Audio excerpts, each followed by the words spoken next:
On this week's Keeping It Real, Cam Marston is dealing with a sad anniversary and is struggling to decide what to do with a Ziploc bag full of scraps of paper.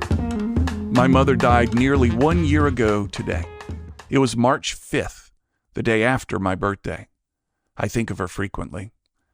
Last week, my wife, my daughter, my son, and I placed purple flowers on her headstone for her birthday. Purple was her favorite color. We bought a purple orchid on the way home to remind us of her, and it's now sitting in our kitchen window. Last week, I said in an interview that doing these commentaries helps me process things. They help me think through things that I'm seeing or that are going on inside. Which leads me to a somber day several weeks ago when my father and I cleaned out my mother's home office. Lots of the stuff in there was easy to throw away, stuff that made no sense to either of us. However, some of the things did make me pause.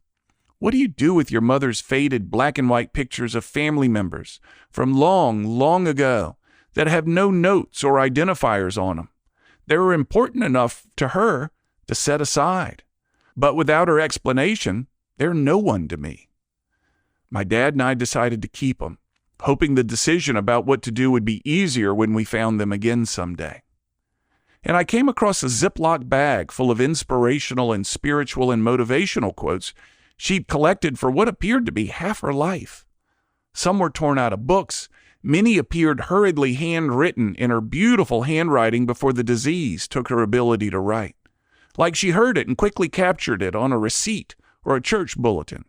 There are probably 200 of them, and they meant something to her.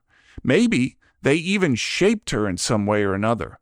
The ideals and attitudes she cherished, that she'd taken the time to gather for many years, sat in a Ziploc bag in my hands. Without her explanation, though, they were meaningless. Is it possible to capture someone, to gather who they were and how they engaged life in a plastic bag full of torn-out pages and handwritten notes? No, I don't think so. But what do you do with something that was once so important to someone who's now gone? I've been a bit surprised by how quickly my mother has disappeared since her death 1 year ago, how quickly all of us who loved her have moved on. I remember her daily, which I suppose should be no surprise. And the same will happen to you and me. We'll vanish from the lives of our cherished loved ones.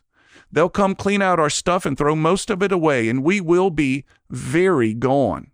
It's what the wisdom teachers and philosophers have told us for thousands of years, and of course, my mother cares the least about this.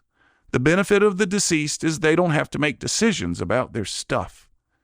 And I think about these things, like right now, as I stare at a Ziploc bag full of meaningless quotes now sitting on the edge of my desk that in some unexplainable way capture my mother.